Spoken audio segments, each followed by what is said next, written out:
안녕하세요. 여러분의 성공적인 일본 취업을 책임지고 도와드리는 세각샤 코리아의 세코입니다. AI 인재 양성 스쿨의 연수에 앞서 여러분이 무엇을 배우게 될지 궁금하지 않으신가요? 네, 여러분은 AI 연수를 통해 파이썬을 배우게 되실 텐데요. 파이썬을 배우면서 우리의 실력은 어느 정도인지, 또 어느 정도의 레벨이 있다면 입사하기까지, 그리고 입사 후에도 도움이 되는지 알기 위해 파이자라는 시험을 준비하게 될 것입니다.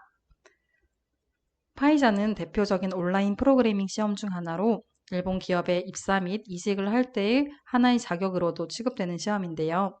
뿐만 아니라 우리 연수생처럼 프로그래밍을 공부하는 데에도 큰 도움이 된다고 할 수 있습니다. 테스트를 거치면서 본인이 무엇이 부족한지, 어떤 유형의 코딩을 할 수 있는지 등을 파악할 수 있기 때문이죠. 파이자는 랭크별 문제의 수가 아주 많으며 파이자의 계정만 가지고 있다면 몇 번이고 도전이 가능하기 때문에 여러모로 성장과 더불어 기업에 어필할 수 있다는 장점이 있습니다.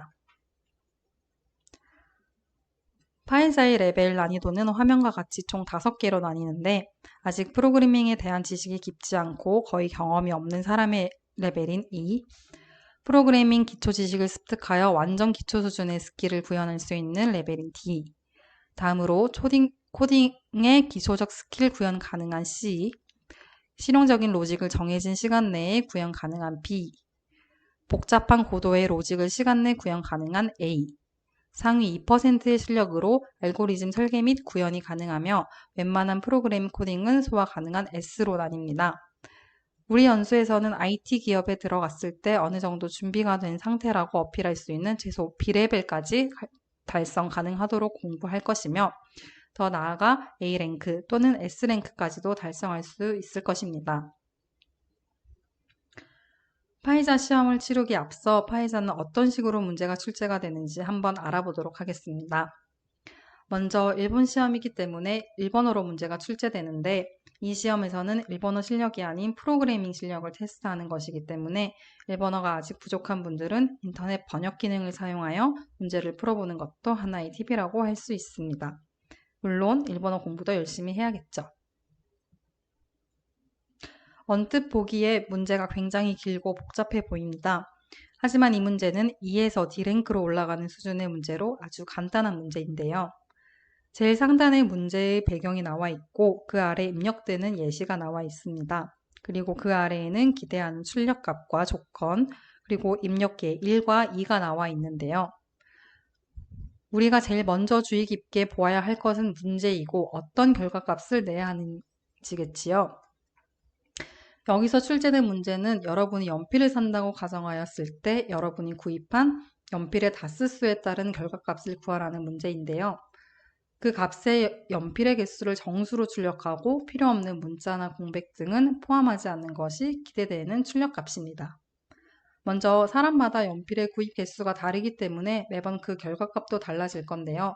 그렇기 때문에 다스의 수를 지정하지 않고 유저가 구입한 다스의 수를 입력하도록 해야 할 것입니다. 문제의 입력값의 예시를 입력예 1과 2로 보여주고 있는데 유저가 3을 입력하였을 때 출력값은 12 곱하기 3으로 36이 출력되고 43을 입력하였을 때에는 12 곱하기 43이 되므로 516이라는 값이 출력될 것입니다. 자, 여기까지 이해가 되시면 파이자의 페이지 제일 하단에 나와 있는 해답 코드 입력란에 프로그래밍을 하면 되는데요. 우리는 파이썬 3를 사용할 것이기 때문에 사용 언어는 파이썬 3를 선택하고 코드를 작성하시면 됩니다.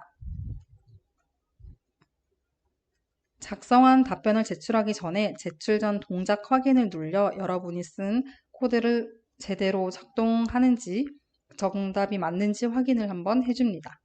입력예 1과 입력예 2를 둘 다 확인하여 위에서 제시된 값이 제대로 출력되는지까지 확인한 뒤 코드를 제출하도록 합니다.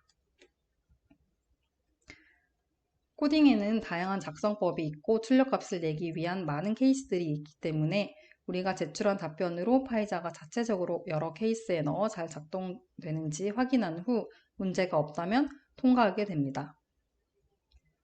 통과하게 되면 랭크가 화면과 같이 올라가게 되는데요. 방금까지 소개시켜드린 것과 같은 형태로 파이자 시험은 출제되고 그 난이도는 각 랭크마다 다르게 됩니다. 보신 것처럼 파이자 문제를 볼 때 확인해야 할 것이 아주 많고 문제 또는 문맥의 이해가 어려우실 수도 있는데요.